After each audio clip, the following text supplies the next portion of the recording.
Welcome back to episode 2 of the Epic Epoch podcast. With you as always, I am PerryThePig.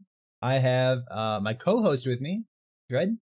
Hello, this is Dread from Rat City Radio, the first official podcast of Wolfson Lords of Mayhem. Oh wait, what? Wrong one. Anybody get wrong one? All right, so I guess it's April 1st, I suppose. I really want to get away from the title Rat City Radio. Let's not have that as the subtitle here. I quite like it. You like Rat City Radio? It's an obscure reference. You're the only one that doesn't like it, Perry. It's Long live Rat City. It's such a small reference to last Epoch. You could click through it and you would never know that it exists. It's one person's dialogue that you would never read. Like, dude, come on. real gamers Those are the most important real gamers. passive points ever. Okay. So I have a third person here today. Not only the co-host here, but we also have JayTheProduct. Jay, welcome. Hey, thanks for having me, boys. Glad that you're here. We have a couple of things that we need to talk about today. But as this is your first time joining us on Epic Epoch, could you give us a quick little rundown? Who are you? What are you doing? I don't see the streamer tag next to you on the official Discord. Now so I'm not sure toxic. who you are. I am the only British streamer. That's all we need, right? No, I stream. I am creator of Salt the Wounds. In Perry's opinion, best creator unique in the game. I just think it's really good. Good design, powerful enough. I have a YouTube channel. I've uploaded 2 whole videos. No, 3 actually. I take that back. 3 whole videos. And yeah, I do stream. I streamed today. I'm getting back into it. And I've been playing the game for like approaching 2 years now. Excellent. So we have the creator of Salt the Wound, and I guess just general good guy, streamer, podcaster, content creator, YouTuber, and friend of the podcast here. So Jay, I'm glad that we can get you onto the podcast nice and early on episode 2. We've got a couple things to talk about today, but instead of rehashing 085, which all of a sudden, as of some of the hotfixes, there's a lot of stuff to talk about with 085. I'd like to give us the opportunity to revisit a different conversation where we were talking about defenses in last Epoch. How's that sound? Sounds good to me. So before we do that, go ahead. Can I say one thing? Can we just all thank EHG? Just real quick. All thank EHG for how wonderful these hotfixes have been. Like, insanely good these hotfixes have been.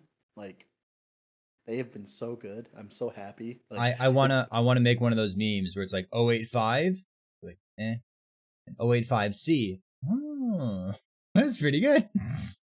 Finally listen to my advice about locusts. Finally. I feel go ahead. Sorry, I've said a couple times the past few days since 085. Wait, which was the one? Was that the one where they just did the instability stuff? That's 085C. That's the Charlie.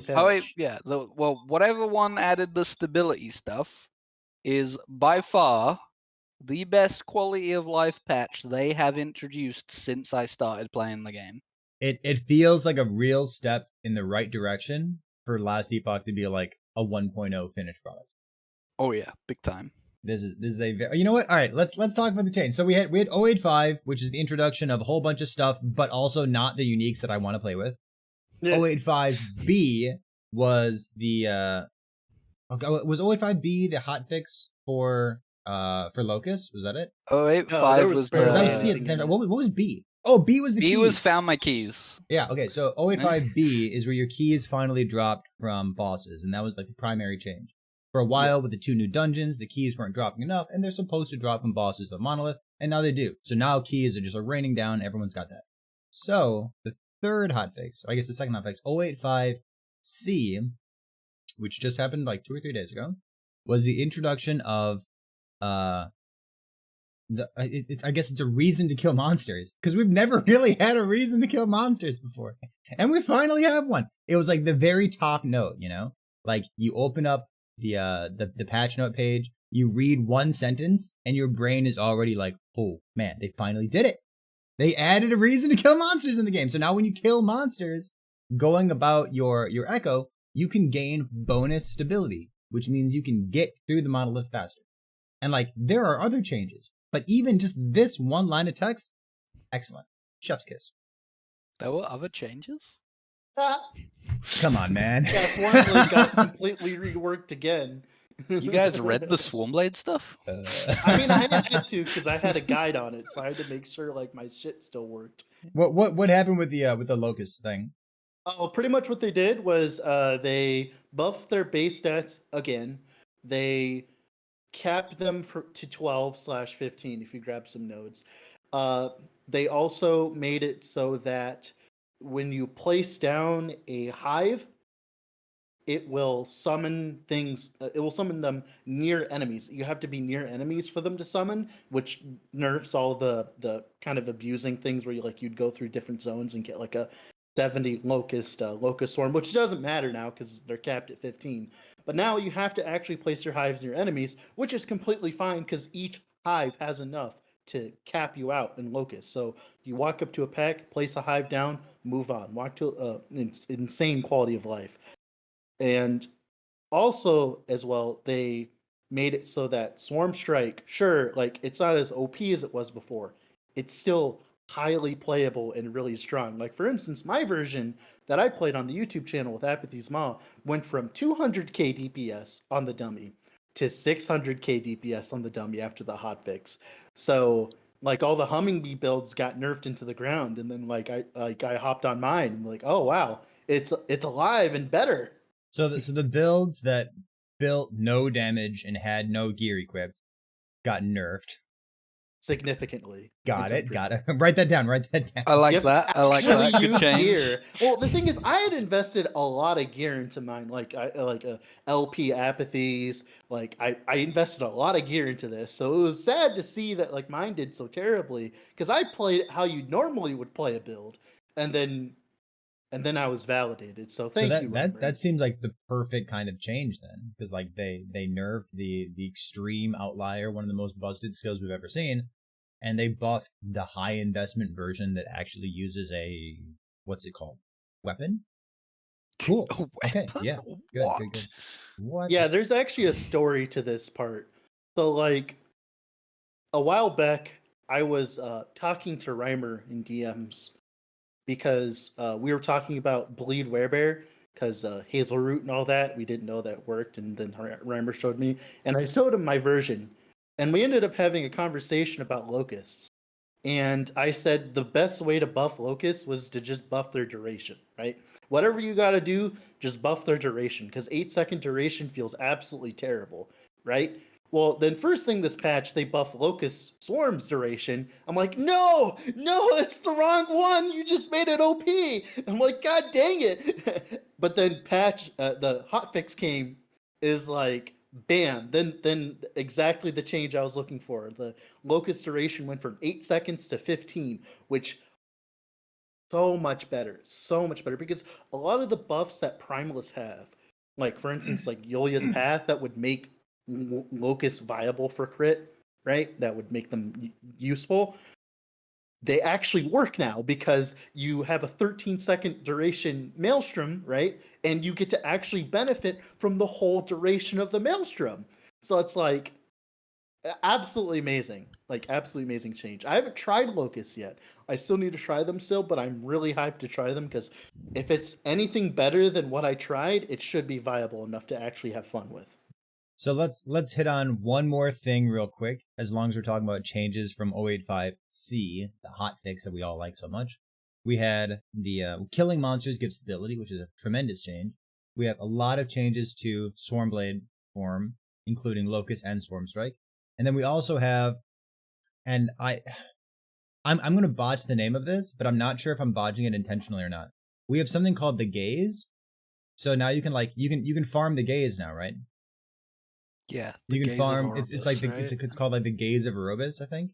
It's like that meme with like Dwayne Johnson. It's like yeah, it is. So the Gaze. So you can farm the Gaze of Orobyss, and it is a it's like a buff that your character would have, I suppose, or like it gets stored on your monolith web, and it allows you to get bonus corruption by killing the boss. which is important because when you're killing the boss in empowered monoliths, you can also skip the first 2 missions. So like, you don't need to do mission number 1, you don't need to do mission number 2, which is once you finish them. Yeah, once you finish them for the first time, which is just an incredible change because it means that if you're farming a boss, you can do it so much faster. This saves you like 10 minutes. It's awesome. You know what this did though, right, guys? This change buffed lightning builds because they don't have to do the first 2 quest echoes in the lag on time. Buffed any build that use a Ravenous Void. You should be able to farm one so easy now. It buffed the lag in timeline because you don't have to do those miserable first 2 quests.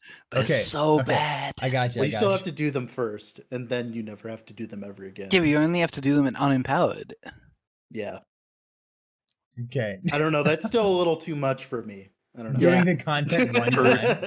All right. Once per account, maybe. Orobyss's eyebrow. I love that. Maybe we're gonna see monoliths be shared between characters at some point. I think. I don't know if I want that. You would or would not? I don't think I would. Be fine. I think it would be fine when like multiplayer comes and we're like on servers. But right now, yeah. I don't know exactly. So normally I would say like yes, absolutely, this is exactly what I want. But now that we have like bonus stability and bonus corruption, and you can get through these things faster. So we have a tournament coming up today, like one of those Division GL weekend races. And what I need to keep track of is how many echoes does it take me? How long in terms of minutes and hours does it take me to get through my 3 level 90 monoliths? Because that's the part that sucks. That's the part where my brain just turns off and goes to sleep because there's nothing interesting going on up there. But if the bonus stability is fast enough where I can just like get through these things in half the time, then maybe it's not that bad, you know, not having access to the monoliths or like empowered monoliths on each separate character. Something to note about that is, well, one person today told me that they felt the level 90 ones were a lot faster, but I heard someone say it takes roughly 160 echoes from start to finish to get to empowereds. So it might be worth, like, once you get to empowered, you know, take a look at your echo count and just see how many you've done and how much less than around 160 it is. So interesting. What I would really like to do is go back in time and keep track of how long it used to take me, because I don't really know.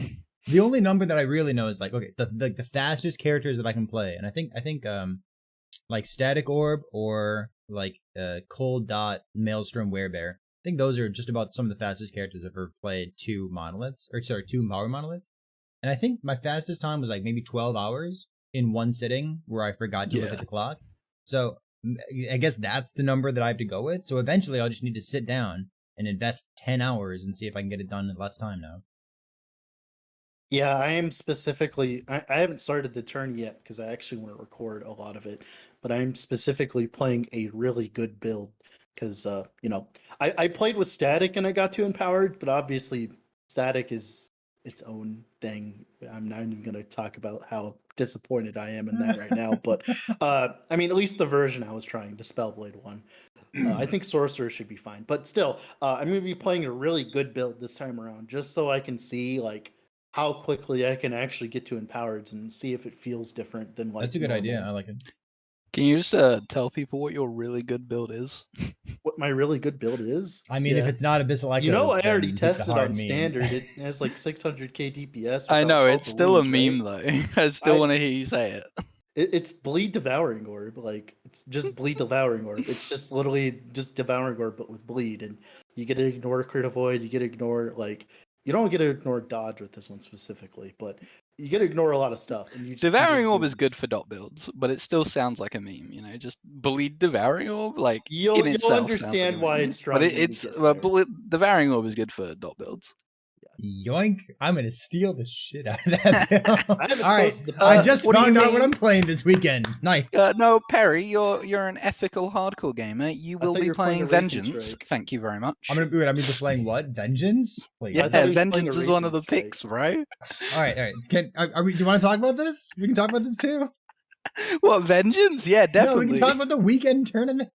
Oh yeah, of course. There's a small little chunk of drama. So let's fill people in case they don't know what's going on. So the weekend tournament before it starts on the Wednesday, before the Friday, you would go to Vision GL's Discord, and supposing that you're going to be someone who participates in the tournament, you would also vote on what skill you'd like to see. So for this upcoming weekend, we have the Void Knight tournament. The last Void Knight tournament, people who played Abyssal Echoes crushed it, and Abyssal Echoes won, and Abyssal Echoes is a great skill. It's to me, it's fun to play. I enjoy it, but it's not the most engaging skill because there's pretty much only one way of playing it. You can play the no cooldown version, but that doesn't really scale into Arena. And pretty much every single Abyssal Echo build, the first thing you do is turn off Chain, which is this cool engagement mechanic that you need to turn off, and you only take the nodes in the top right, which allow you to have it repeated, 4 times, so 5 total. And like every Abyssal Echo build is kind of the same. There's not really much variety there. You guys are gonna get this nerfed. So the 3 skills for Abyssal Echo, I would love to see an Abyssal Echo nerf. I would love to see an Abyssal Echo mana chain. I would rather them where it's buff less the mana chain by version default, so it's usable. I would love to see less mana by default, and then it costs additional mana if you spec into those 5 mana nodes. I would like to see something like that. I would like to see one big mana cost instead of a bunch of small mana costs. But in any case, it looks so cool as well. It's such a shame that it just doesn't do anything. Well, it turns out when it doesn't cast 5 times in a row anymore, it's terrible. Yes. So the 3 skills for this weekend are Abyssal Echoes, Vengeance, and Erasing Strike. Wait, so you have one skill. Boy. You have one skill that's kind of boring but really strong, and then you have 2 absolute Erasing bottom Strike tier meme skills. Yeah. and Vengeance. It's okay, cool. Then Vengeance got nerfed this patch as well. Not directly, but they fixed a bug with it that resulted in it losing even more damage than it has in the last 7 patches. I don't know, cool. bro. It still sounds like a nerf. Cool. So one thing I realized. Oh, go ahead. I'm sorry. I was going to say there's not much to do. You can use Erasing Strike is a primary skill. It's not a utility skill. You can't use it to apply debuffs. It hits really hard, and then all your mana is gone. And then Vengeance is it doesn't really deal damage, but you can use it for defense. So you could just play any skill you want, have Vengeance on your bar, and then just hit somebody every once in a while to get a defensive buff. That's so boring. Come on. You could play Void Knight Manifest Armor using Vengeance as DR. Cool. If you really want to play Vengeance. One thing I realized with Abyssal Echoes, one way they could fix it is, do you know how Maelstrom got that, Unleash node? It's kind of like Unleash and Path of Exile. Abyssal Echoes should have that node too. Definitely. That'd be amazing. Yeah. Okay, I can see that. I don't. Ilk. I'm not sure we have a topic, but I'm pretty sure we're off topic. I was going to say, do we have a topic? Well, we were going to talk about specifically the stability changes, I believe. Okay, that's what sure, yeah. Let's go stability changes. Because the first thing I wanted to say was we're gonna approach this the opposite way around. So I have heard from multiple people, just a few people, that a very small minority is they actually don't really like this patch because it still benefits the zoomers, the people, obviously the strategy of rushing to the end of the boss and killing the boss, and then of course you still get stability on the way, and you still are better than you were before, even if you play exactly how you're supposed to. And it's supposedly supposed to be EHG's philosophy to not have that because they want people to actually spend time in the monoliths. What's your opinion on that, Jay? I am a zoomer, right? I like going fast. Yeah, I don't like spending excessive amounts of time in mono. I want to hop into a mono, clear the objective, get my loot, and then keep going. I am all for anything that reduces the amount of time I'm spending in monos, and this definitely does that. But I feel you're right in that it gives you incentive to kill stuff, right? Surely this should be the best of both worlds. The people who want to sit there and full clear a mono are now being rewarded for it, and the people who want to spend as little time in monos as possible are also being rewarded for it because they're still getting the bonus stability, which allows them to rush the content even faster than they were previously. I personally see it as the best of both worlds for either side of the argument. One thing I would say to that real quick, if that's okay, Perry. Mm-hmm. One thing I would say to that, what you just said, Jay, most of that I would agree with is true. The only thing that does not benefit the people who want to full clear the monoliths are, of course, the monolith echo rewards. Like, for instance, if you spend longer in a monolith, you're not going to get more exalted chests. Like, you're not going to get more exalted rings. You're not going to have a better chance at a rare helmet. So, in theory, no matter how much they change the system, unless if they change that little specific detail, there will still be a method in farming in which you just go for all the good nodes and then, go for it as quickly as possible. And I don't know if that's good. I like that because I like there being multiple strategies. Like, you want to farm boss uniques, spend time in monos, kill stuff with stability, do that. That works. Or if you want to farm gear, like on the echoes, you want to farm specific like helmet types, just bam those. But at least that's like one thing I'll add. What's your opinion on all this, Perry? Yeah, I wanted to pull this up real quick, so I just punched in the 085C patch notes. Something that I've said before is like they could take the stability and then give you they could take the stability that they currently have. They could lower how much stability you get and then give you up to the normal amount for killing some monsters and then some bonus if you kill beyond that. So like you would lower it, and then if you kill monsters, you're normal, and then if you kill a lot of monsters, then you get like bonus, right? So I pulled up the notes. That's not what they did. They just buffed it. So you have like the old normal amount is the same as the current normal amount, but you can get more if you kill any monsters. Yeah, I mean, this strictly benefits, going fast and killing a couple monsters along the way and not full clearing. I don't know why you would full clear. Like, I guess there's technically a reason that you might want to full clear, and this is an argument that I've heard before as well. If you have a bunch of rarities stacked up, like not you're currently building up that rarity, but like let's say you've already done your 6 and your 5 and your 4 and your 1, and then like you have all this rarity built up, these modifiers on your web. You could do one echo and full clear that entire echo, because then the side box, not the echo reward, but like the treasure box on the side, would be full of stuff, and it would all have that rarity modifier on it, right? And then you could try to farm LP uniques that way. So like there is a strategy there. No one really does it, but it's technically a possibility. And to respond to that as well, just real quick, one thing they could add is like, how like they have dungeon floors, and the dungeon floors are like enemies drop more, yada yada yada. Go on. They could just add that, like for instance, you go to an exalted chest mono, like exalted like chest plate, and not only do you get the reward at the end if you just rush to the end, but if you kill stuff in the mono, they have a higher chance to drop that specific thing you're trying to get. Like, for instance, if you go into a rune one, they have a higher chance to drop runes. If you go into like a glyph one, they have a higher chance to drop glyphs. If like you do like a helmet, like unique helmet one, they have a little bit higher chance to drop unique helmets, I guess. Like, they obviously can't be too crazy with this, but like there could be something like that, so that if you really, really, really, really need like an exalted chest piece for your build, like a specific one, you can just go all out and just full clear the entire zone, pop open the reward at the end, so that the people who want to zoom still don't get screwed over by this change as well. Like, I think there's room for best of both worlds. I do wanna call back to Mr. Chris Wilson from Grinding Gear Games, and something that he's said in the past when discussing like zoom metas and people like speed clearing content in Path of Exile.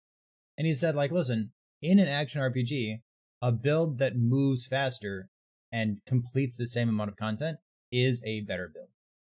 And like you're allowed to play worse builds. You're allowed to, play Bleed Devouring Orb and just have fun instead.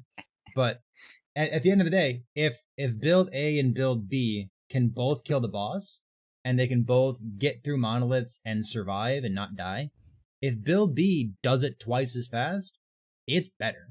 because it's an action RPG. It's about the items. It's about the experience. It's about getting in there, doing what you need to do, and then getting out. That's what action RPGs are.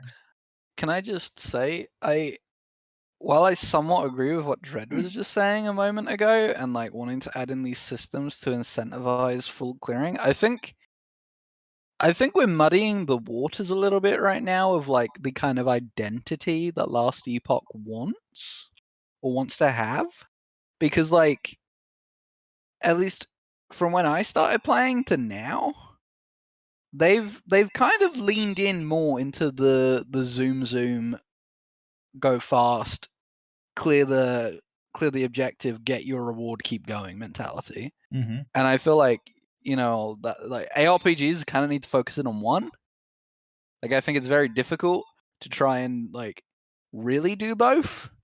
And I think Last Epoch handles the zoom stuff pretty well. Like, I really like the pacing of Last Epoch in that it's not absurdly fast like games like Path of Exile, but it's definitely faster than like Grim Dawn and even Diablo 2 in some cases. So I think it's kind of important that, especially in beta, like a game needs to find its identity, right? Yeah. And to add in layers upon layers of systems that are like, okay, so you don't want to go fast, do this instead, is like getting a little bit like, you got to be careful, right? I hear what you're saying. Honestly, I like the pacing of Last Epoch as well. I like that the echoes only take 1 minute, 1.5 minutes instead of 25 minutes like Path of Exile. Right? Like, you don't have like Val side area and then a Xana and then a submap and then another master within the submap and then like all these different things, right? Like, it's like these bite-sized pieces of content, and I don't mind it. But I like what's currently going on. There are a lot of things we could add to the game.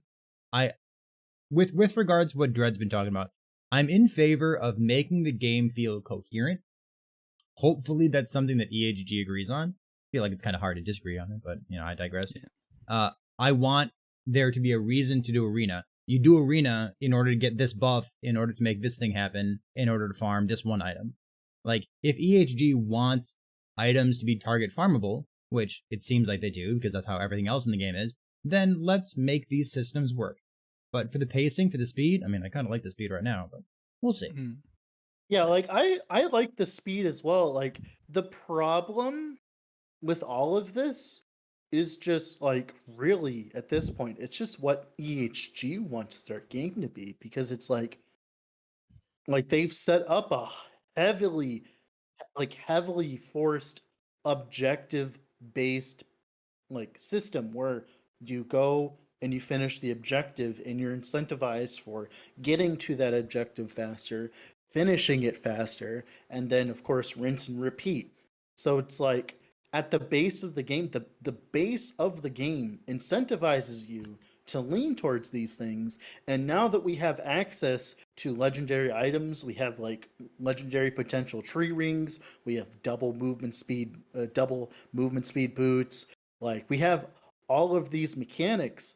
Like, when multiplayer comes, if they don't nerf movement speed, it is definitely going to be like Queen of the Forest all over again, like in Path of Exile. So it really is going to need to figure out its identity. Like, do they want us to take a while to actually do the objective? Did they want us to, like, what did they want? Like, that's the biggest question. I mean, Dread, like you said, they could just take the stability bar that they've introduced on the screen, or like in an echo, just take that stability bar and make it a multiplier for how many items drop from the echo reward.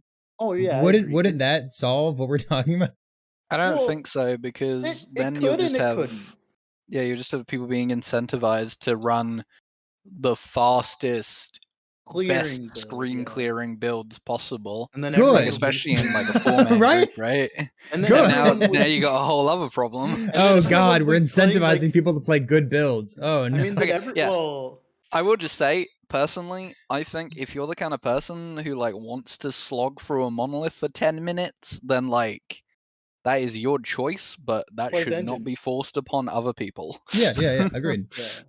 I mean, the thing is, as well, is like, well, then it's gonna gear towards builds that can afford to move quick and kill things fast, and you're gonna enforce like a low corruption meta, and everyone's just gonna be playing like Flame Reeve, Firebrand, Spellblade with all movement speed items, and they're gonna absolutely hate themselves. But it's gonna be the best way of doing stuff, because you're gonna clear the screen, move, clear the screen, move, or whatever it takes. Like a Raising Strike can do it. Like, it doesn't matter what it is.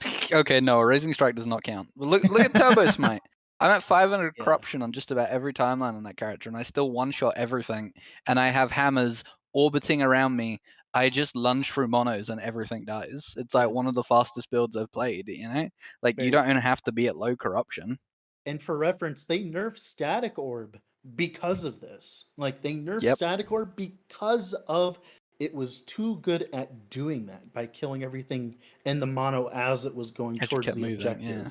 So we're getting mixed signals from them. That's like the thing with this. Yeah, because they buff things like Smite and they buff Devouring Orb and Echoes, but Static Orb is where they draw the line. Newly added skill? Is it maybe just because it's like more on their radar? They're more aware of it. But that was a weird pick for a wait. Static Orb wasn't new, was it? Sorry, I said it was new. I think it was reworked. Yeah, the whole Orbit playstyle was new to it. Yeah. Which is, by the way, that's like one of my favorite Sork builds. That orbit, the static orb orbiting thing was so fun. I was very disappointed when they nerfed that playstyle. So, it wasn't even the most powerful version. It was just fun. I want to call out Twitch chat here. There's a comment that catches my eye talking about monoliths taking 10 minutes because they're all atrocious. So one thing you could do to slow down monoliths is introduce more mini boss monsters like diamond matrons. The Echoes, where you have 5 diamond matrons chasing after you, like it's kind of a different gameplay because your blood's pumping and you're paying a lot of attention all of a sudden. But if there were more monsters, like if they reintroduced the Frostworms into the game, if they put more monsters like that in the game, it'd be spooky, and you would have a different experience altogether. I would take Frostworms over diamond matrons any day of the week. Yeah, all right, deal. EHG, you hear that? Put them back in. We could always double down and just introduce bodyguards in every single mono, not just ending the storm. Bodyguards stop your character from moving for 3 minutes. It's like a Morgana Q. Like, no, we're not gonna. I disagree, Perry. I don't want them to add more mini boss mobs. I think there's a little bit of overkill already. Yeah, especially like when you get. I don't think like things like Covenant of Dominion. I don't think a mob that can be a mini boss objective should be able to just spawn randomly in the mono. Because like getting like 10 Covenant Dominions running around chasing you is like the worst experience possible. I mean, I just want to clarify that because I think Covenant Dominion is like one of the worst monsters in the whole game. I think it's miserable. So like I want to like separate, you know, the crime from the sinner. You know what I mean? Or the sin from the sinner. It's like I like Maruna ogres. Like fighting multiple Maruna ogres. Yeah, like it's annoying, but it's fun. Like it is. Do you remember the patch where I don't know what broke, but there would be like 20 plus Maruna ogres or Frostworms on screen. Yeah, and like all the shamans. Do you remember that patch? Is that what you're saying you want, Perry? Is that what you want? Kind of. It's good. It's a lot better than killing a bunch of stupid spiders that don't do anything. Like, come on. Yeah. This is also a big part of the monolith discussion as well. It's ironic because now we're talking about this is because, well, the clearing the whole monolith thing wouldn't be such a slog if going through one mono was like just freaking spiders and scollins, and then the other mono you deal with like Gorgons and freaking, diamond matrons and consistency, covenants of dominions. Yeah, consistency would absolutely be enjoyable. Yeah, definitely. And that would fix a lot of the problems because then you know what to expect. You can like gear for it. You can set your character up for it. Go ahead, Jay. I was gonna say like if the first pack of mobs you encounter in a mono is like a rare and like a couple of little minions of said rare, or like a pack of little ice spiders, and that's what the mono is going to be like, then you'll play accordingly, right? Well, so right now you can just leave and go back in, and it'll spawn different monsters instead. Yeah. There is That won't be the no case reward in multiplayer. whatsoever for doing an echo if the first monster you encounter is a diamond matron. Nah. You could just True. leave. Yep. Hopefully You that see will be slave fixed in free patrolling multiplayer. diamond matrons? Nah. It's like, nah, see ya.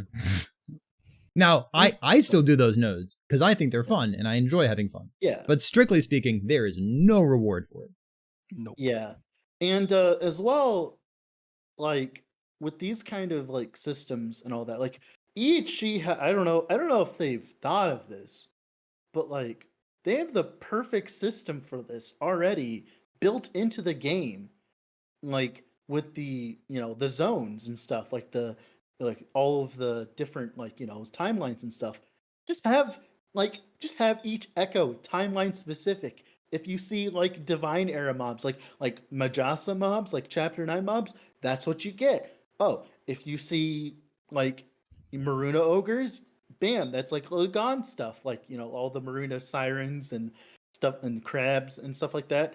Like the problem is you start mixing these things. You start having Maruna ogres on top of diamond matrons, on top of Covenant of Dominions. That's when shit hits the fan. Sorry for my language, but that is because it's like these things that were meant to be fought by themselves because of their tool set, like Maruna ogres, diamond matrons, and stuff like that, they're fine on their own. But then when you introduce either multiples of them or different kinds of them, it just becomes an absolute mess on the screen. Like I don't know if you guys seen, it's just like, oh, I know you guys have, but doesn't it become an absolute mess when that happens? Like, Jay, what do you think?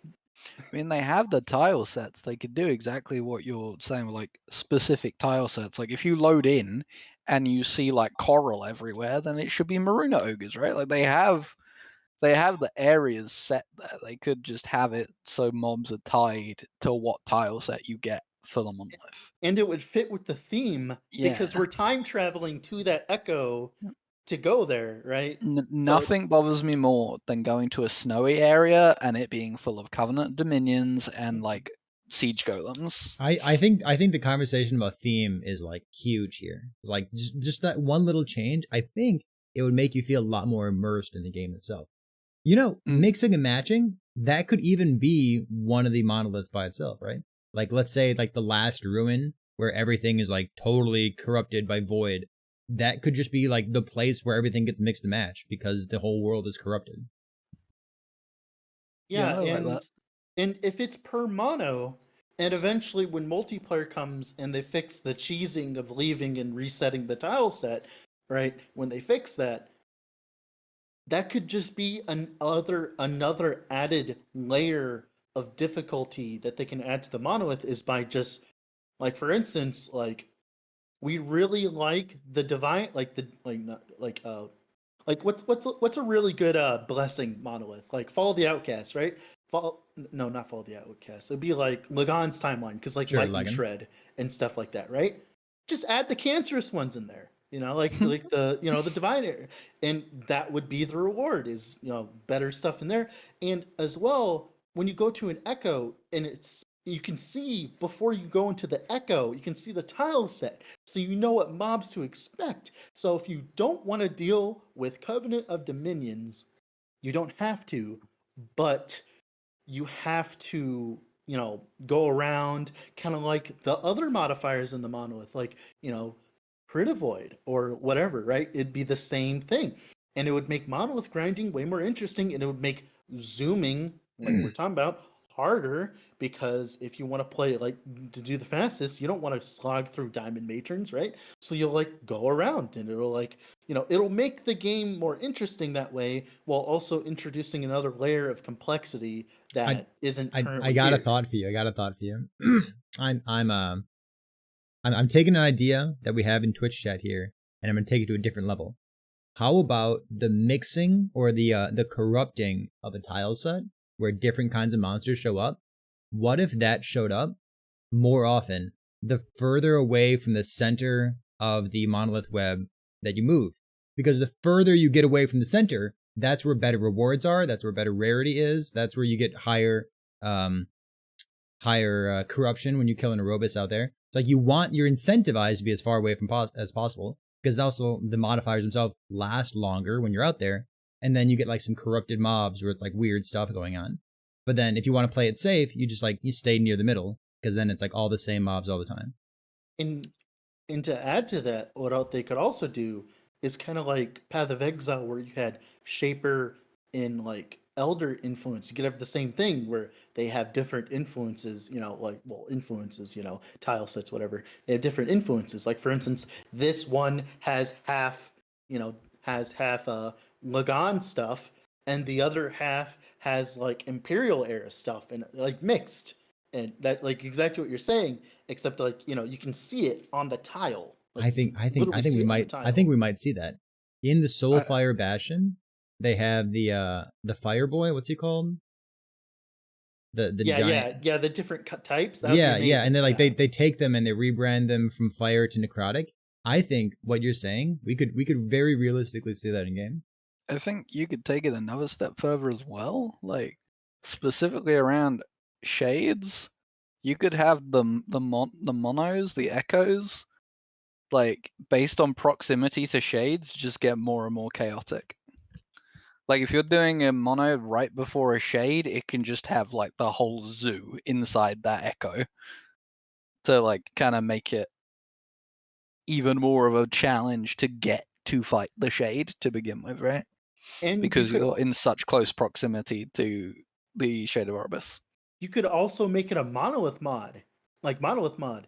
This area is invaded by, like what Arborist is saying, this mod theme, in addition to their native mod type, and there's extra mobs in the monolith because of that. So that there's not just crit avoid everywhere. Please. Not just crit avoid everywhere. Please. Anything that dilutes the pool. Thank you. Would you purposefully avoid a mono if it like the only text was like plus 30 rarity, inhabited by diamond matrons? Yes. Oh yeah, I would definitely. never. You'd avoid it. Yeah. Jesus Christ, no. Unless if like there was a reason to kill rares, like if specifically killing rare, or they could make that. You know how I was talking about it earlier, where it was like the chest, the exalted chest stuff, where like it would drop in the mono. Just make the rares drop them. Like make the rares and the mini bosses drop them. Be like, oh, like on an exalted chest mono, every rare would drop an exalted chest instead of a rare chest, and that would benefit you for actually putting those rares into your monolith. Or and they're all diamond matrons. Yeah. Exactly. Okay, I'm listening. I like exalted this. Chests. Can we just remove diamond matrons from the game? Would that be okay? Just relegate them to one timeline, kind of like Frostworms. Yeah. Wait, which one are Frostworms in? I haven't seen a Frostworm in so long. Formoses. Yeah. Oh, I never do that. Where your frostbite shackles are. I got like almost perfect frostbite shackles on the first try. I haven't killed that boss since. What? No LP? Nah, it was before LP existed, so I haven't gone back there. Yeah. That mono is actually really easy to farm because the tile sets aren't that bad. Interesting. Okay. Other than Frostworms. So I'm gonna attempt to I don't know about refocus, but maybe focus us somewhere. So I'm scrolling through the 085C patch notes, and we've touched on most of the important things here. There's like randomization of where your player spawns and where the echo I really like where the echo boss is. And like that's nice, it feels good, but I don't think it's really that big a deal. We're not just spending time on that. Well, except for the fact that it can place you right in front of a Covenant of Dominion a few times already. Jay, go ahead. I actually have a question for you guys about the whole instability thing to focus in a bit more. Are there any uniques, boss-specific uniques, that thanks to the increased instability gain and not having to do the 2 quest echoes, are there any boss uniques that you have now decided you are going to farm with LP because of this change? Mine, I was going for Wings of Argentus anyway. Hopefully it's going to get even easier now. Wings of Argentus, the first 2 boss echoes are wicked fast. So yeah. I guess the only thing you're talking about is just making like the stability gain itself. Yeah. Sure, I can see it. What we might actually see is people farming Anchor of Oblivion, which is a unique item that maybe someone knows what it is. The super endurance threshold one. Yeah. It's the one that gives you a megaton of endurance threshold, endurance percentage on a relic, and it gives you like yeah. And strength and something else. It's the relic you would It's gonna use increase like if void endurance. damage, Void Like, damage. armor. For instance, that would be the perfect kind of like relic for like the shield rush build. If like Release a wave of void. if you're playing crit shield rush, because like it would reduce your max HP while also enforcing your EHP significantly. Yeah, like it's if you get LP on that thing, it has a lot of relevant stats on it, but like no one's ever going to use it because you have to farm the one monolith that you would never farm. It's just so far out of the way. And there's also no reward for it, so weird. Yeah. Call of the Tundra is another one. Call of the Tundra I used to not touch, but like now that like we can spam farm Herat, the 18 health regen and flat HP on it, and of course the 18 melee cold might actually make a Shattered Lance or just health regen setup on like Druid or whatever really really strong, because you can get double health regen on it and it would be insane. Like there's a lot of things you can get on there. Having up to +4 levels on Warcry is really not a meme. There are things that I would happily spec into if I had +4 levels on Warcry. Too bad it rolls between 1 and 4. They just keep farming it. Just keep farming it. I mean, yeah, this is the patch for it. Do you think we will see people farming Ravenous Voids in tournaments now? Maybe if we're like it's a Void Knight tourney. If it's a Void Knight tourney, I could see it. Farming Ravenous Void? Yeah. No. Because I mean, it's like gonna be a lot easier now, like significantly. But aren't there better uses of your time than farming Ravenous Void in a 4-day tournament? I mean, like, if you're playing a good build and you rush, like what Vision's going for it right now. See, exactly. Another really good one that people are really sleeping on, and it started gaining popularity, as Jay knows as well because he's been getting onto this, is Woven Flesh. Woven Flesh, LP Woven Flesh has to be one of like the best uniques to turn LP, because let me just read it for everybody in chat if you don't know. Woven Flesh gives you a very small amount of increased health, as like whatever, right? 2 to 4% of overkill damage leeches health. That is really good on builds that hit really hard and really slow. Like for instance, your Racing Strike and stuff, because your overkill damage is leech, and you don't need that much leech to get to full. Because like if you hit something with a Racing Strike when you're playing a Void Knight, you want to go from like 1 HP all the way to full, right? Obviously, and that's what helps you do that. And it means you don't have to spec as much leech on stuff like Anomaly and stuff like that. Then 20 to 40 increased damage leech as health. This is multiplicative with leech percentage, and it's the same mod that's on Anomaly.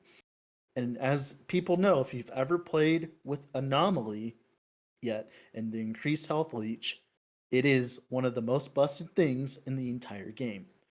So that alone, being able to utilize that on more classes quicker will be like insanely strong. And of course, and it also has elite trait on top of that. Like just give us Volpact, why not? Of course. And then like on top of all that, 100% critical strike avoidance. Which is the reason I would use it, just to make the rest of my gearing easier. Yeah, exactly, right? It's actually insane. I was leaving the best for last, obviously, but like still, like that is absolutely nuts. Like on Sorcerer, well, I guess not Sorcerer, but like Spellblade. On Rogues, where you have the worst gearing experience? Yeah, Rogues. Like, I got a 2LP one recently, and I was very happy about that. If we're gonna talk about Woven Flesh, can I shout out my new favorite item in the whole flipping game? Okay. Can we talk about Alchemist the brand new? Do you know what it is, Dread? Alchemist Ladle? Get out of here! Beekeeper gloves? No. No, fiery dragon shoes. Oh yeah. Really? Those, yes. And if you're saying really, then I think you haven't read them recently. So in patch 085 proper, there was a buff to fiery dragon shoes for some random reason. So it increases your chance to receive a crit, which makes you die more often, right? But it says up to 85% less bonus damage taken from critical strikes. You can just put these boots on and ignore crit avoidance. I mean, you're still going to be taking 15% more damage periodically when you get but crit. it's the efficiency. Oh, it's so the good. efficiency of it. That's the point. Because like now, like you don't like for Woven Flesh, like the crit avoid's really strong, but it is on a chest, and you're like it is on a chest, and there's a lot of good chest implicits, like on Primalist specifically. Yeah, like but the there's a movement lot of speed good implicit. stats on boots too. It's one of the only ones you can get hybrid HP. So just get some you LP. can get It's all that good. as LP, but you can't get the implicit of chests on, like for instance, implicit. Sorry. Yeah, the implicit, like the movement speed on the Primalist chest Yeah. piece. You wouldn't want to use a Woven Flesh, but you could use Fiery Dragon Shoes very easily if you get really good LP, obviously. Another unique as well, like I'm looking down the list here, I think it is totally a justifiable thing if you're playing a build and you're trying to like refine it to farm 3 LP or more atrophies. I think it is possible now, and it's like an actual thing you can focus on. There are a lot of damage over builds. time build. For damage over time builds that specifically don't benefit from your gloves, specifically, like Judgment and Ravaging Aura and Abyssal Echoes and like stuff like that. If the best thing you can get is just increased damage over time, you just go for that instead. Yep. Yeah, and you just slap HP, crit avoid, attack speed, damage over time, whatever you need. Like, because gloves are a really good, like, wild card. And they also come on the cast speed base. So if you're playing like a cast speed version, like it's insanely strong as well. I mean, yeah, that Biss for what's it called? The skill in the VK tourney. Echoes. Like Biss for Echoes, Biss for Ravaging Aura. Well, Biss until you get until Ravenous Void. Yeah, but even with LP, I think they're better than Ravenous Voids. Yeah, now they should be. Well, yeah, after the nerf, yeah. Same thing with Frostbite. We live in a nerf. 15% damage reduction is still pretty good. Well, yeah, but but have you been core here, Perry? Have you taken damage yet, Perry? Have you seen how hard the dot chunks you? It's scary. What? If you don't have cleanse on your belt, you will die. Oh. I mean, I put cleanse in my belts. Yeah, so I play in hardcore. Yeah. I just put cleanse in all my belts, then we're good. Yeah, but you're gonna hit a potion when you have like 600 endurance threshold. Well, when I'm low on life, yeah, that's what I do. Is I click my potions. I'm just saying that is definitely gonna result in some deaths. Okay, that change. And maybe not to you, but just like just in general. I hear you. Just play health regen builds, Kappa. Doesn't it disable health regen? No, it only disables leech. It only disables leech. Another unique.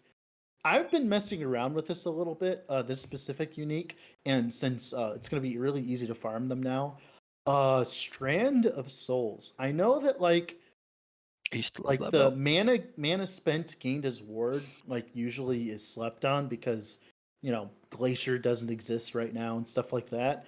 But like when I was playing around with Static, I know, shut up, Jay, I know, Static, I know. But when you're like getting to 200 mana with Static, and then you had like 200% of mana gained as ward. Yes, you can go over 100%. You can go over that very easily, especially on Mage. And the belt helps.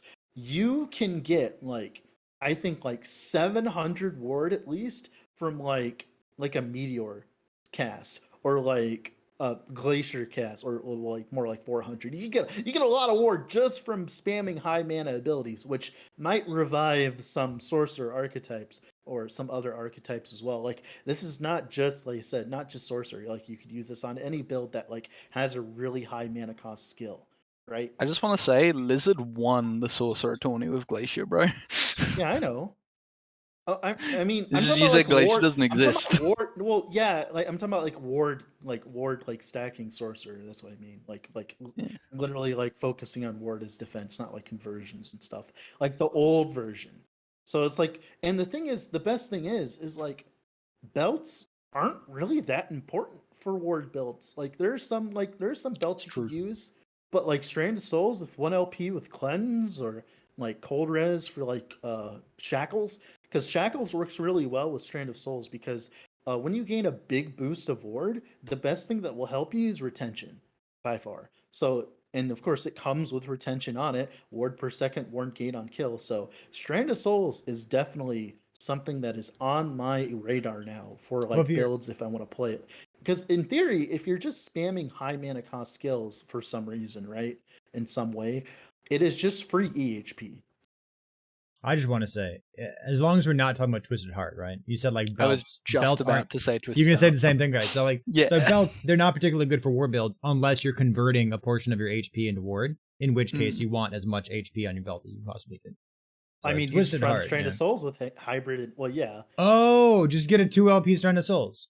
Well, it's easier now. It's easier. Well, I mean, it depends. It depends. Like, do you need your prefixes on a belt other than cleanse? Like you don't technically need. It depends on the build, right? But like, yeah, it's like you can get a really good. Like, I dropped a 2 LP strand farming it the other day because the stupid stability stuff. I did like 20 A bombs in a row. It's like that you might be an outlier in getting your 2 LP belt super easy. But it only has an 82 LP level. It took me like an hour and a half to do those 20 A bombs. So you like, it's not that hard. Like you can like just spam bosses. So it's like, like you can shoot for it. Now, obviously, if it happens, I don't know, but you can shoot for it definitely. So I guess I haven't done any boss farming. Woven flesh. I haven't done any boss farming in Empowered Monoliths yet, so I don't know how fast the loop feels these days. Maybe I do have to give this a shot. I'll keep that in the back of my mind. It is absolutely insane. Are you exaggerating? Little 20 A bombs in an hour and a half is a lot, considering like I've heard people saying how quickly they are doing 4 in an hour. It was 500 corruption with the shield rush build, and I had double memory, so I was doing like really high like stability monos and like 500 corruption. So it was like I did a few monoliths and bam, I had another A bomb. Bam, I had another A bomb. Bam, I had another A bomb because I just kept resetting it because of the memories. Man, not having to do those first 2 quests. Like the quests don't give you stability and the quests don't give you, anything. Yeah, right? If you kill A bomb in like a minute, it doesn't take that long. Yeah, you'd have to be getting a lot of stability in Echo though. That is very, very fast. Well, you get arena echoes too, and they give you a lot of stability. And like you remember, like as you move up in corruption, the bonus stability scales with the regular stability. You know that, right? Yeah. So it double dips. Like it's almost twice as fast as before. It's actually ridiculous. Yeah, I suppose you're right. You do get a lot, especially when if you're playing a build, you do get a lot of stability. And if you get a memory chaos, like if you get a memory and redo all the really high ones at the end that you like obviously go do, you can just chain bosses like it's nothing. Like, literally an A-bomb every 5 minutes. You don't have to do the stupid 2 missions and kill if you're playing a good build like Lightning Blast Sorcerer or something. You kill A bomb, bam, you're back in a mono. Bam, you're back in A bomb. Bam, you're back in a mono. Bam, you're back in A bomb. And as long as you're not like resetting your monolith with Orobyss until like you exhaust everything, like it is nuts at like really high corruption and like using the Vessel of Memory explicitly for that purpose, just to like chain the outer rim of your monolith web to get that stability gain faster. I like it. Okay. Yeah, it makes sense when you're at that high corruption because you're just saving yourself time, because getting to that far in 500 corruption, obviously, if you're playing a good build, it doesn't take that long. And you can also stack modifiers as well. Like, that's what, like, every single time I did an A-bomb, it was like 500% rarity because guess what? You don't not having to do the 2 new quest things. So it really helps that. Yeah. You have like 500% rarity and you have like 2 A-bombs set up. You just do them twice in a row and they both have 500% rarity. It's amazing. So how does this tie into our discussion of defenses in last Epoch? Next podcast. Yeah, I think defense is still like, I think with how much they're like, defenses are so in depth because like we still need to like talk about a lot in terms of defenses. Like, sure, we barely covered the topic, but like there's a lot to talk about. Like the health, like what do you call it? Like the future of the game and how healthy the endurance system is with HP. Like, is it actually good for the game or is it not? Like stuff like that. How strong does ward need to be to counteract it? What's going to happen to dodge? Am I ever going to build it? What is the unicorn, the ward build that EHG won't nerf but is still good? How about when are they gonna give us some form of defense against dots? Yeah, that too. There's an entire amulet base that you could use instead of a bone amulet. Oh, friend. really? Yeah. Yeah, What's just the use that. implicit? What's the implicit on that amulet, 6% Perry? to 20% negative. It's 20, is it? It's 20, right? It goes up to 20%, but you have to get lucky. It's really annoying because shapings are like annoying right now. Honestly, one of the scariest things about damage over time is the fact that they happen in chunks. Yep. So like you're not sure if it's a damage over time. Like it's explicitly a design feature of Last Epoch that damage over time doesn't happen slowly, gradually over time. It is like in Path of Exile, you get blood, you're like, oh fuck. Yeah, you know exactly what's happening. Yep. But like in Last Epoch, it is intentional. The devs did this. They wanted it to be chunky damage so that when you go to the dummy, you can see how much damage you're dealing. That's why that system is in place. And when you're bleeding and you don't flip and know it, it's really scary. Yeah, especially when you get a bunch of like bleed stacks or poison stacks on you and you're like, oh, this is fine. And then you start moving away and all of a sudden it deletes half your HP. Bonk. That's, it's yeah, not and fun. like Amarathi was bringing up on his stream. I was watching him the other day. A cool dude, by the way, if you don't know him. He's the only Aussie streamer I know for Last Epoch currently. He's also really handsome. Yeah, he has a really cute corgi. But specifically on the stream, he was playing Poison. I think he was playing Poison Tornado Swarmblade, and people kept asking him, "Why does your damage look so bad, Amarathi?" And he's like, "Oh, it's because you have to swim through the sea of fucking small numbers to find the one big number that's white that gets hidden under any crit." I think the bigger the number is, I think it should be on top. I don't know about you guys. I think that should be the case. Like if I'm hitting like with 20,000 tornadoes per second and I'm doing like 2 million damage, I think that should take priority over everything else, right? If it's that much bigger than everything else, yeah, I would hope so. Yeah. I just think in general the biggest number should be on top. That's why the crit shows on top, Dread. Come on. the crit for 20 damage. That's why you just run Singularity there, fix, bam. So there's another game out there. It's pretty small. You probably haven't heard of it, but it's called Diablo 3, and they literally have a game option where you can disable crits. It's pretty good for non-crit builds. I would like to see a feature like that in Last Epoch. I mean, we have Singularity, so you just use that instead. It's a 1x1, so it's not even that much opportunity cost. And of course, it's AHG approved, like they said in their forum post. I refuse to use Singularity just out of principle. Can we get Singularity as a boss drop somewhere? Like we have Orkirian the petals. Fact it doesn't roll. I think the fact that it rolls between 10 to 20 is just a slap in the face of us. Like it's already 8 to bad. 20. 8 to 20. Yeah, 8 to 20. Yeah, I have a minimum rolled one. Sick. Sick. You can just use it to disable crit for some reason. The boss deals more damage each time you crit. Bam! Just run a Singularity, fixed. Just introduce the solution first, and then the problem. Guys, I fixed Bostia. It's funny, on some builds you'd be doing bosses quicker because of that. Because of the way the Bostia works. Or Singularity. Found the use of Singularity, guys. Just make you ignore, Bostia. Perfect. If they buff it up to like 40%, it'll be pretty good. If it was 40%, it would actually be usable. And they should have started big. They should have started huge and then nerfed it instead of releasing Singularity from 8 to 20%. They should have released something that goes from like 40 to 60. Just huge. Oh, yes. Yeah. And the thing is, it wouldn't even be that OP because like I play crit and I get 6 times my damage. But if it were 40 to 60, it would make you want to experiment. Yeah. 8% more damage doesn't make anybody want to experiment with it. And the game's in early access. They should do what they say they do. Throw stuff at the wall and see what sticks. And like I would play Targeted Glacier. Oh, yeah, there we go. Yeah. No, that wouldn't work, Jay. Yeah, it would. No, it wouldn't, because it literally disables your crit. It's not like you deal no damage with crit, so you wouldn't be able to crit with Glacier and get mana back. What? I don't care about that. I just want to make it do damage.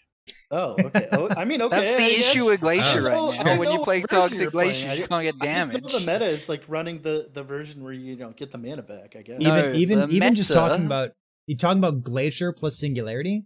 Singularity doesn't even work with one of the 2 non-crit items in the entire game. We've got Wing Guards, and like Wing Guards disable your crit, and like, okay, I get it.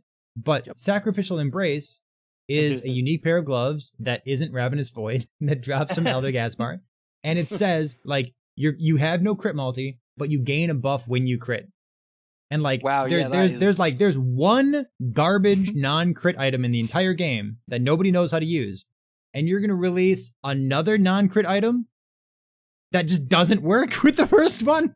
I mean, I'll be honest. I still am a firm believer of them adding Sacrificial Embrace just to debate you when you're trying to farm Ravenous Void. I think that kind of like how in Path of Exile, definitely. you know how like Path of Exile they have the Squire and then they introduce the other unique shield to like oppressor. debate you. Yeah. It's the same exact ideology. Just just fuck with people. Like I agree with that. It's like all those leather belts. Oh, baby worms melt. Yeah. Yeah.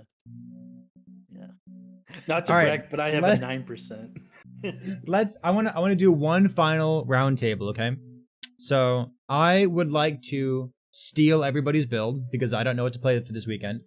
So I'm going to bring up the topic. What are you two playing in Last Epoch right now? Like what are you doing? What's your current project that you're working on? I'll let you go first, Jay. Well, I'm not playing the tourney because I'm going away for the weekend, but today I was playing Amarathi's Zeusidin 1.0, with Javelin Devotion. But after talking about this stability stuff, I'm thinking I might go back to Shadow Daggies with Umbral Blades.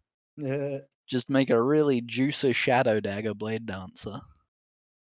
Do you want to try going Poison with Poison your Umbral is Blades? just as strong, if No, not stronger in some no. situations. You want the yellow numbers, huh? I want the yellow numbers. I want the fat yellow numbers. But also, if I was going to play the tourney, just saying, Perry, there's a really great skill combination right now. You use Vengeance, and in the Sentinel base passive tree, there's a skill called Retribution. Slap those together for just peak ZDPS. Like 10s, maybe 20s of damage. At least 5s. Do I need a Singularity to make that build work? No, because Retribution gets 100% crit chance. Let's go, baby. All right, Dread. How about for you? What's your current project? So I just finished Static Spellblade because I quit the build as soon as I heard that the ability to bypass the mana and cooldown of at least the mana of Static with Surge is a bug. So for some odd reason, they just buffed Static, but then they didn't want Static Spellblade to work. I'm like, okay, fine. I'll just go play Sorcerer instead. We can do that. Nobody wants to play Spellblade anyways, I guess. Nobody wanted to have a new Spellblade build at all or anything. There's no reason to have those, static nodes in Surge, but, being salty enough, after that, I have been working on a build that I've been wanting to make for a very, very, very long time as soon as I saw Swarmblade form some of the nodes. So there is a node inside Swarmblade that allows you to trigger a random companion ability when you use Swarm Strike.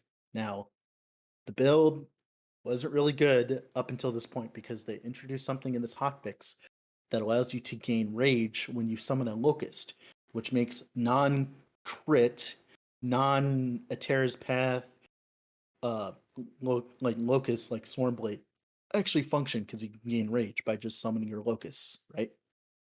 It is Stormcrow Swarmblade. So the idea is you have three crows because you can only have three because Artor's Legacy, and I'm not using the bug in Wolf to get the fourth one currently, but I'm sure you guys can use that version. I don't know what you'd get rid of in the skills though, because you're kind of like it's really hard to do that. But so the idea is when you Swarm Strike, you can target your thing. And it's better than the Beastmaster version. Sure, the Beastmaster version has like 5 or 6 crows, but you don't have to pay mana for the Crow Storm, which is a lot. You don't have to pay mana for a Terra's Blessing to reset that cooldown. You don't have to wait 6 seconds for the cooldown. And you just spam Storm Strike. It does not do as much damage as the Beastmaster version or like whatever, but Jay would like to think they're not. They're actually you're playing okay. a Storm. Are your Stormcrows living? So Yes. the only like good Yes, Stormcrow builds that I've ever seen. I was about to snapshot explain everything. Are you snapshotting everything? No, I'm not. I don't need to use Okay. snapshotting. My build's good. So no, the idea is since you can use Crowstorm, it's another one of those builds where you get to ignore the mini AI because Crowstorm can be procced from anywhere on the map. So like you just Crowstorm with your Storm Strike, and you just like make sure your crows aren't dying. So you use a combination that I've been working on. You use the Leech wand, right? The what is it called? Reach of the Grave. It's very important. You want to leech because Crowstorm does a lot of damage, right? So they leech a lot. Now, obviously, it doesn't happen that often. So like they need a really high HP pool. The reason why crows die all the time is because they have some of the lowest base HP and HP scaling per attribute in the game. So you have to go overkill, like absolute overkill to keep them alive. So I have like 50 plus attributes between strength and attunement because they scale off of both. So that's like a bunch of flat. That's about like 50% more flat HP. Then I have like 700% minion health. Thank God for all the new dungeons and stuff for being able to like farm exalted jewelry and stuff. And thank God for my 3LP arboreal circuit with T6 minion health. Thank God. Then of course on top of that, like 700%, you also use a ribbon of blood so that they can't be crit. And all of that in combination, they will not die in 350 to 400. The only thing I see them die to is armor shred, and that's understandable because it makes them take like 50% more damage very easily, right? Now, I have tried T4 Drill at the build. Jay told me to do it because, you know, he always tells me to do T4 Drill because he's mean. But so it's mandatory content.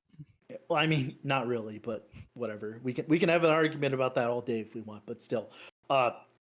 With the crows, they're actually surviving the beams because you use a Jurila's Obsession, the gloves that give you Void Res, right?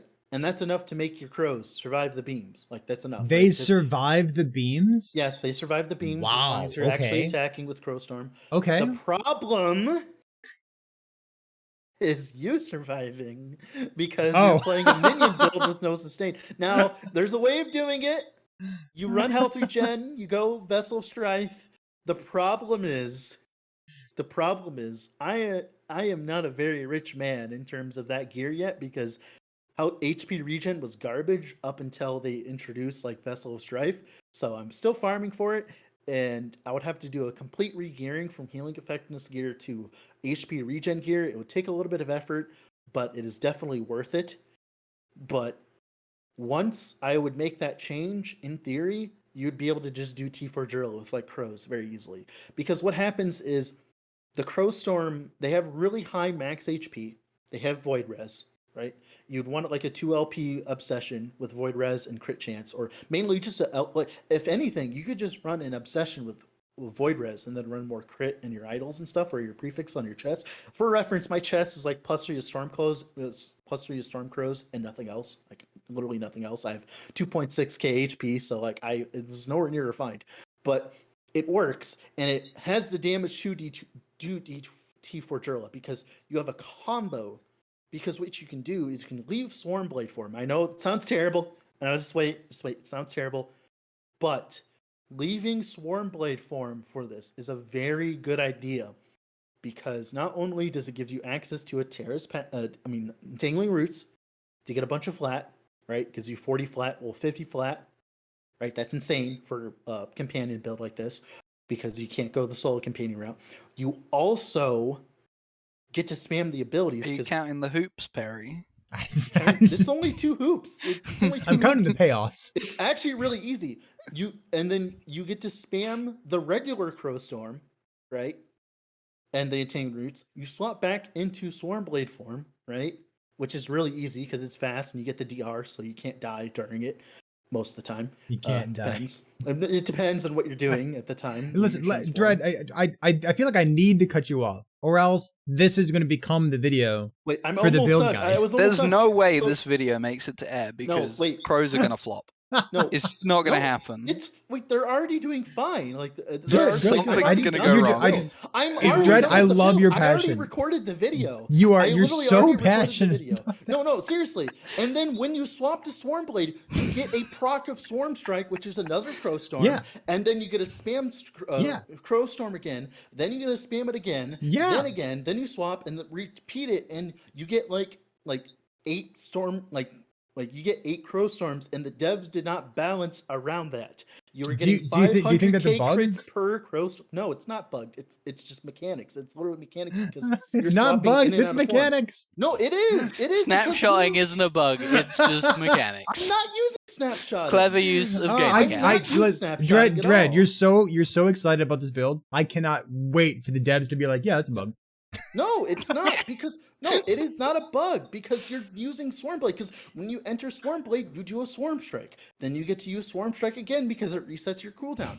Then you get to use Swarm Strike again, and again, and then you swap out, and then you get to use your Entangling Roots again to buff them back up. Then you get to do another Crow Storm because you have the companion ability on your bar, and then you get to do that again, and then you get to Entangling Roots again. I have a question. Bypass the CD. Yeah, but Dread, what happened the last time that you played a build where you got really excited about bypassing a cooldown? How did that go? Well, that did terrible because it was a fucking Spellblade. Wasn't also- confirmed to be a You can bug? actually build defenses on Drew. There's a word we're looking for here, Drew. wait, You're not catching up on. What was the issue with that build that made no. you The stop issue with that playing build? it? What was the issue with that build? What The static happened build? when you put a little message in Ask the Devs in the official LE Discord? That's not none of this is bugged. None of that's bugged. You literally, when you Swarm Strike,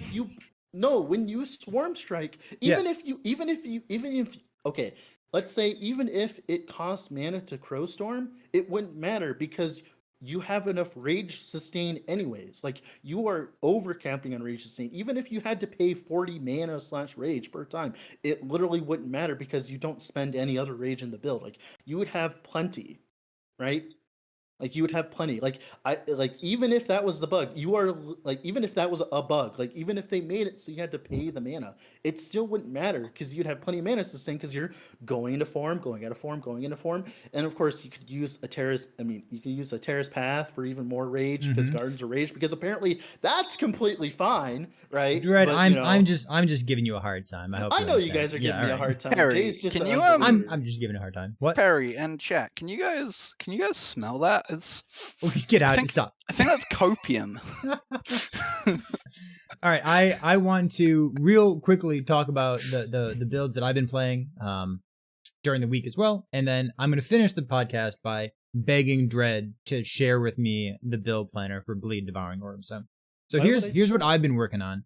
I've got 2 builds that are kind of in the works. One is highlighting a unique item, and one is just kind of messing around because I don't have a Lich. So the Lich build that I've been trying to work on, it's hard for me to figure out whether this Lich build is actually good or whether Lich's kit is overloaded because you have, you have Reaper Form and you have Death Seal, and that's more damage than every other mastery in the game just by default. So what I'm trying is an ailment-based Hungering Souls build, scaling Dam. Yeah, exactly. Yeah. So we're using Dam. I'm listening. Yeah, it's hard carried. carried. Was bad. At least my build does 500k per Crow Storm on the dummy.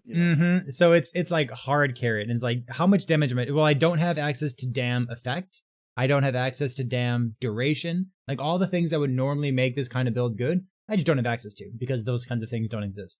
And it's like, technically, this build is interesting because the hit-based damage is necrotic, and the ailment-based damage is also necrotic. So you can scale the hit damage and the dam damage at the same time by using Singularity. Yes. So it is hard carried by how good Death Seal is, but honestly, it's been smooth sailing so far. So I'm excited to get to Empowered and then feel like my damage drops off a cliff. What level are you on it? I'm like level 80. It's like super Oh, that young. build isn't making it into next week. Yeah, exactly. So the second build is highlighting my new favorite item, Fiery Dragon Shoes. I was trying to figure out what the best Ignite build in last Epoch is, and I came up with a bunch of builds that are just worse versions of Crit. But then we stumbled on Warpath. So using Warpath, using Fiery Dragon Shoes, using that as my crit. See, it's funny here because Crit Warpath is garbage, so it could never be better than Ignite Warpath. So for Ignite Warpath, you get to use Fiery Dragon Shoes, ignore your crit avoidance. You get to justify ignoring crit avoidance by using a Wings of Argentus, which doesn't have the crit avoid base. And then you just use like an attack speed helmet, the new wing and helmet. And then that does exist, huh? And then to supplement the like pseudo crit avoidance, 85% less bonus damage taken from critical strikes on the boots. You can also take the endurance nodes in Paladin, which have blind on them. And then whenever you blind an enemy, that applies a 50% less chance to critical strike to the enemy. So like you have like this like hybrid kind of crit avoid. You've never played with blind, have you, Perry? Oh my god. Go on. Do you know what blind does? Yeah, blind not only does not, it only does not, I mean, it does reduce chance to be crit, but it also makes enemies shoot their projectiles wildly. I'm playing a Warpath build. I'm already spinning around. Obviously here it's not that bad. But like normally it's bad because what would happen is, you know how like when an archer pack shoots you and like you can dodge it? Yeah, that wouldn't be the case if you blind them. But obviously, since you're playing Warpath, it's fine. Also, by the way, I PM'd you the planner for the Void Knight. Bleed. All right, we're gonna have an excellent weekend. We're gonna play some Bleed Devouring Orb. Oh, I'm so excited. I think with that we're going to call it quits. Wait, before we end, you should open the planner. Please, no more pros. I should look at it. Yeah, open the planner. Oh my god! I think if I look at it in Discord, it's gonna screw up everybody's picture. No, so just I'll look at it right afterward. No, seriously, open it up right now. I'm fine. It's gonna. What is it? Is it a giant middle finger? What is it? Put it in the chat. Open it. There you go. I put it in chat. Put it in. Right, I don't mind sharing my build. I don't mind. Go ahead. Get out of here! It's just a big middle finger. I got you. If you don't know, by the way, if you're a listener, it doesn't even have LP, bro. It was just an alchemist ladle. But if you get LP on it, maybe. Wait, it's a wand, isn't it? Can you even get bleed on it? Yeah, it's a wand. Yeah, you can't even get bleed on a wand. I'll send you the real planner. Oh my god, look at this guy. Okay. I had to. It's April Fool's. Come on. It's also a melee hit. I never knew that about the ladle. You had to whack people with it. Listen. I thought I knew what this podcast was going to be about. I thought we were going to talk about defenses and complain about the good old days of what used to be the case. And what Harry, we do this every week. We got plenty of time. Well, it's okay. We had a topic that we thought we were going to cover. We talked about everything related to patch 085C instead. Yeah. Jay, I want to thank you for being here. Thank you for helping us cover this and shooting the breeze with us a little bit. Anytime, man. It was fun. Defenses next time. Next time we'll talk about defenses for sure. And Dread, thank you so much for joining me again. I know you and I are about to go play in the weekend tournament with Vision GL. I just posted in the Discord, Ask the Devs, asking if it's intended that Swarm Strike, bypasses the Companion's cooldown, which I think is actually intended. Otherwise, that would be completely garbage. The after party of this podcast will be in the official Discord, looking at the response to Dread's question. If you wanna join the after party, just go hang out on the official Discord after this. In any case, for all of us here at Epic Epoch, this has been episode 2. Been joined by JayTheProduct. We talked about 085C. It's been a good time so far. Remember, if you're watching this live, you can always catch this on Spotify as well, and also on Dread's YouTube channel. Both those links are in the chat. If you type in !podcast right now, you get all the information you need. So, for those of you live and for those of you on YouTube and Spotify, thanks for joining us. I appreciate it. You know what? We'll see you next time.